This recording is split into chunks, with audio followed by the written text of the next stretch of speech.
Percebi que a história do Brasil pode caber mais uma fotografia do Juvenal do que num livro inteiro.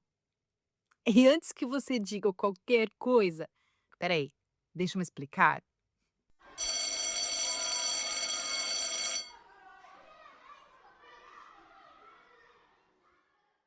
No meu livro pedagógico da escola primária, eu aprendi que os indígenas não eram meus amigos, que os bandeirantes eram heróis, que reis e rainhas eram pessoas amáveis. Por sorte, muito privilégio, eu tive em casa uma educação que me ensinou a questionar, a buscar outras fontes, a enxergar a arte como ativismo e eu aprendi a ler autores comprometidos com a verdade. Mas, infelizmente, nem todo mundo teve o mesmo. Muita gente acreditou, mas eu não. Eu fui atrás dos fatos, das histórias reais, das imagens que não foram para na escola. E uma dessas imagens foi feita por Juvenal Pereira. Deserta, deserta, nas portas da arquidiocese desse meu país. Profissão deserta, deserta, homens e mulheres na noite, homens e mulheres na noite desse meu. Foi na rua que tudo começou. Mais precisamente entre as ruas Divinópolis e Paraisópolis, em Minas Gerais. Crianças brincando, passos no chão de terra, música saindo das janelas abertas. Nesse episódio do ID Urbano, a gente entra na história pelas esquinas. E quem nos guia é Juvenal Pereira, fotógrafo, contador de histórias, andarilho do Brasil profundo. E para mim, muito mais do que isso, um grande amigo. Vamos falar do Clube da Esquina e do projeto Robalo, que eu tive o prazer em participar. E sobre como a arte, quando nasce na rua, pode transformar uma comunidade inteira. E eu cheguei ali perto deles, porque eu trabalhava no revista O Cruzeiro, e junto comigo trabalhava o Fernando Brant, nesse mesmo tempo do Clube da Esquina, onde as pessoas encontravam, porque o Fernando também era um dos letristas do Milton Nascimento. E aí o Milton estava começando preparar, eu estava começando a preparar aquele primeiro disco do Clube da Esquina, que tem aqueles dois garotinhos na rua.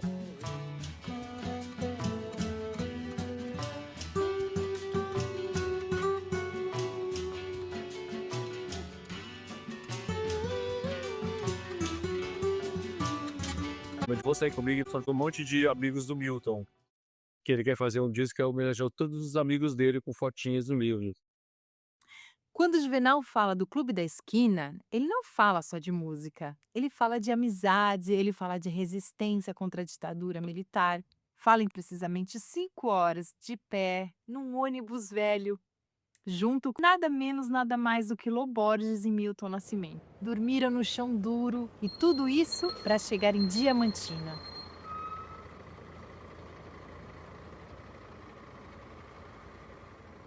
Na esquina era tipo um território livre. Dentro de casa não cabia mais ninguém. Eram casas pequenas, como diria Juvenal, mas ali na rua cabia música, cabia sonho, cabia amizade, cabia tudo e todos. O Juvenal ainda não era um fotógrafo profissional, mas já era um menino prodígio que enxergava além da lente.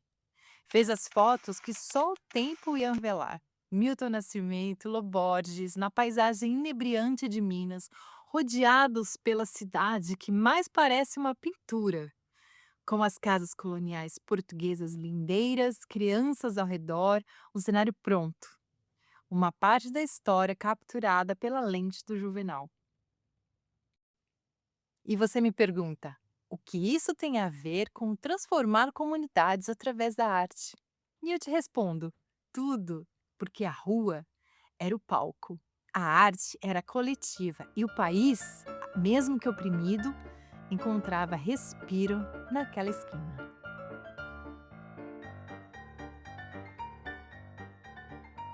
E Diamantina é onde Fernando Branco tinha nascido e tinha feito uma uma música de muito sucesso, aquela assim, que Diamantino é o Beco do Mota, o Brasil é o Beco do Mota, Viva o Meu País, sabe? E todas as músicas daquela época tinham um cunho político. E a lamento água viva acabaram com o beco, mas ninguém lá vai morar. Cheio de lembranças vem o povo do fundo escuro beco, nessa clara praça se dissolver.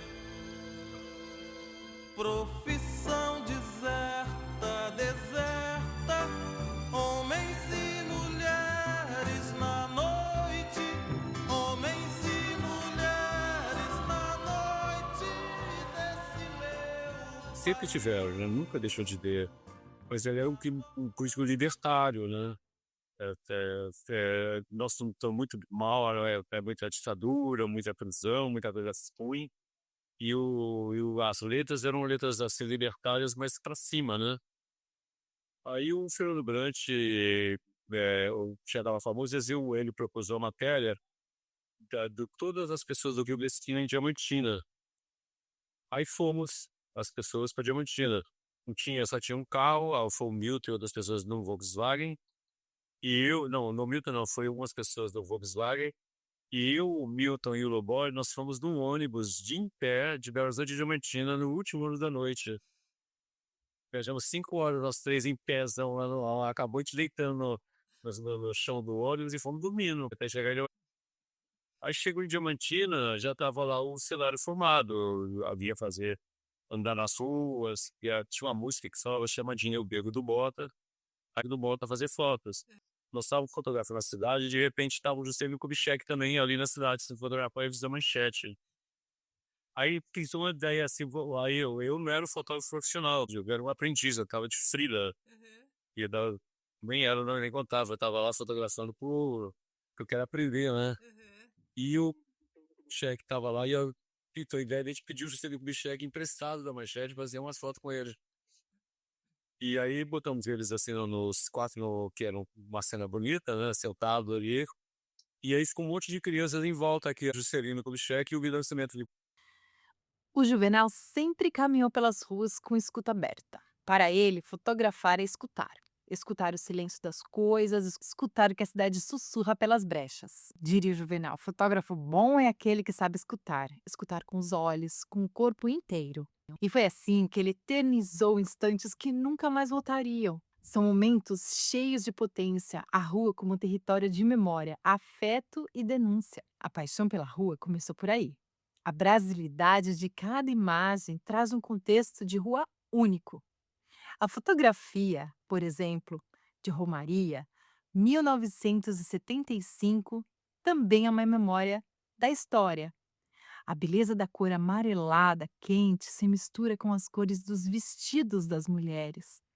O barro batido no chão, a caiação das casas de pau a pique.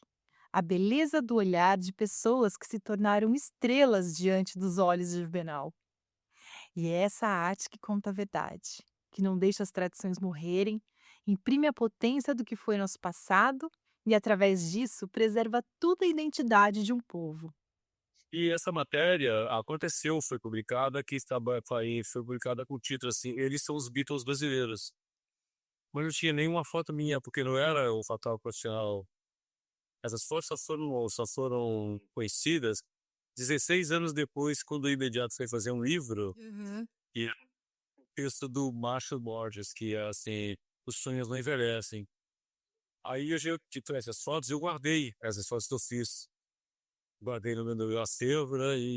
E aí o Imediato, que era o diretor da editora, eu trabalhava já no Estadão, e o Imediato perguntou, eu tenho essas fotos? Eu tenho. Aí mandei um monte de foto para ele, ele escolheu um monte de foto e publicaram no livro. Que essa foto saiu na contracapa do livro, Essa Não Envelhece, é a primeira vez que ela é vista.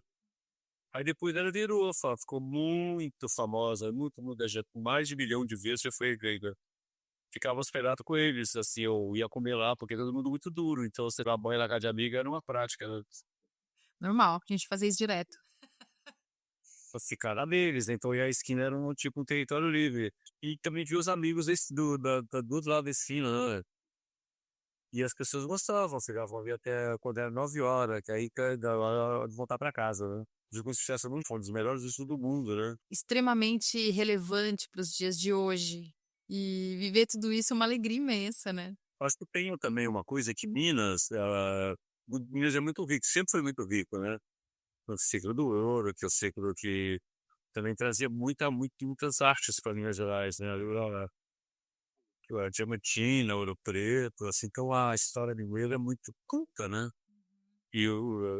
Se você for analisar as letras do Clubestina, são letras muito fodas, né?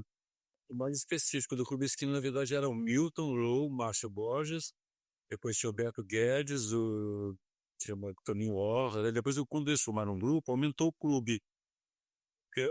Depois que vira disco, aumentou o clube, entendeu? Os compositores, o pessoal da bateria, da guitarra e tal, ficou maior, porque a origem do clube era, assim, 3 crianças, ou 4, né? Que ficavam na esquina da rua de Divinópolis, nesse bairro São Vereiro. Aí, quando o disco surge da beleza dele, eles investiram muito no melhor que tinha de produção cultural naquela época de produção cultural, não, de produção discográfica, né? Que era assim, abriram os estúdios pro Milton, foi assim um absurdo, que o cara foi encantador. Mas nesse mesmo tempo, eu fui contratado para eles do Cruzeiro. Quando lança o disco, eu nem estava mais em Belo Horizonte, eu já o reconhecimento dele no mundo, né? O cara de composição assim que tem religiosidade, tem negritude, tem posições políticas, tem posições amorosas, né? Tem as relações de amor entre todos eles, os amigos, né? Então era assim, ele era praticamente o oposto que vivia a política naquele momento. Então, política de repressão, de não pode nada, né? Não pode, né?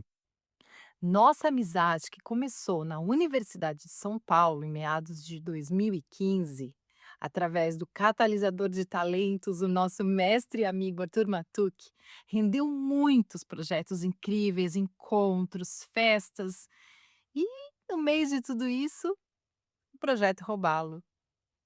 O Robalo foi um presente que o Juvenal trouxe e que me reconectou com o meu bairro de origem, Ermelino Matarazzo. O bairro ativista que teve início com imigrantes italianos e uma comunidade que já foi uma favela sem asfalto, mas sabia exatamente como se organizar e sanar os seus próprios problemas. E aqui entra outra figura muito importante nessa história. Sidney Cândido Ferreira, mais conhecido como Conde. O que ele nos trouxe? Nada mais, nada menos do que a Associação Cultural Poder Negro. E o robalo nasce daí, com o desejo de dar função ao que era problema. As garrafas de vidro jogadas nos inúmeros bares que ocupavam a região e o problema social das crianças que não tinham espaço para frequentar depois da escola. E isso virava um grande problema. O Conde criou a fundação em dar um motivo para elas fazerem coisas incríveis. E não é que deu super certo? A ideia do robalo era usar o vidro que ninguém queria e transformar em escama. Do que eu vivi com a minha família, de todos os movimentos que tiveram, o Hermínio Matarazzo, ele tem um histórico de muito ativismo, de muita luta social, se organizar para fazer coisas acontecerem. Porque a gente tem que cobrar do governo quando a gente tem um projeto. E às vezes a gente bate muito na porta, mas a gente esquece o projeto. Então, mas o projeto, ele era assim, era daqui do Conde, né? E resolveu pegar todo esse dinheiro que tinha grande, já tinha construído aquele ambiente ali, e ia abrigar crianças, porque ali as crianças saíam da escola, não tinha nada para fazer, ficava para lá para rua. Aí resolveu fazer aquela escola, e, por exemplo, a criança que depois que saiu do colégio, tinha a tarde que podia ficar lá. Na hora da tarde, ela podia ir lá por outras atividades, não ser as atividades do currículo escolar. Tinha até um almoço para as 2 etapas. Então, ele conseguia levar as crianças para ali. E aconteceu que, naquele mesmo período, eu fui convidado por aquele curador para participar daqueles urbanos. E, por coincidência, também tinha acontecido um desastre ambiental, aquele desastre Mariana, né? E no urbano, ele queria contemplar os animais, né? E ele sugeriu para mim que eu, em função desse acidente lá no, é um tributário do Rio Doce, aquele rio ali que passa o Mariana, né? Ele falou assim: "Meu, você podia fazer um peixe, né? Você procurou um peixe de olho doce, o principal que contaminou a água, né? Ó, Matupiz. mas nesse episódio tinha esse movimento artístico eu não sei o nome do curador, que ele me convidou e queria me escolheu, assim, ó, tem vários, escolhe o que você quer e faz, aí eu escolhi roubá-lo, e acabei entrando na história do roubá-lo, e lá no projeto do Conde, tinha também aquela, o que você tinha citado anteriormente, que era aproveitamento do vidro, porque nesse período ali, de jogar fora, nem qualificado era, né?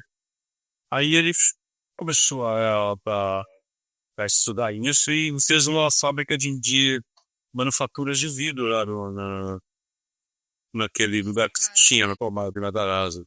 E tinha ali também um desenhista, um cara que já estava bem interessado em criar coisas a partir do vidro, né? O curador tinha ele queria aproveitar tudo. Então, a ferragem foi aproveitado, a cabeça dele foi o que a gente foi naquele iate lixo ali debaixo do Sumaré, né? E a cabeça dele era a própria protetora dos geradores. Então eu tirei, desamassei, tivesse usasse energia solar. Porque também é uma coisa de reaproveitamento, né? Que você tem uma coisa que tinha chegado fora e queria que.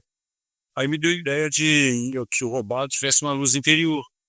Assim, que tivesse uma luz dele.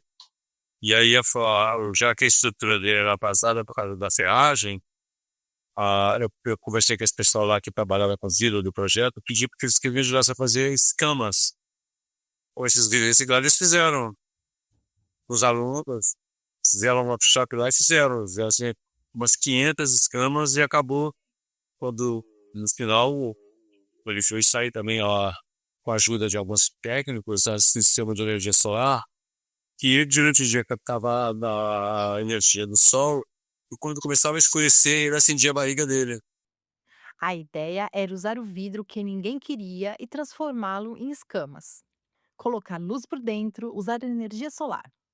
Acabar o dia e ver o peixe acendendo a barriga e todo o corpo. E ali estava arte, afeto, reaproveitamento, infância, comunidade, tudo que a gente sempre sonhou.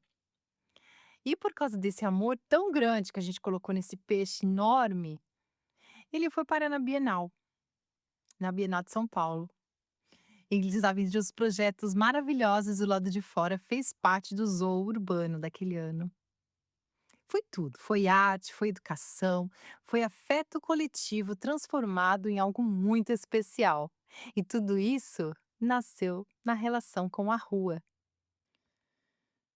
A escuta transforma, a rua ensina e a gente vai aprendendo a ver um mundo diferente. Talvez o que a gente precise seja isso: parar, escutar, observar.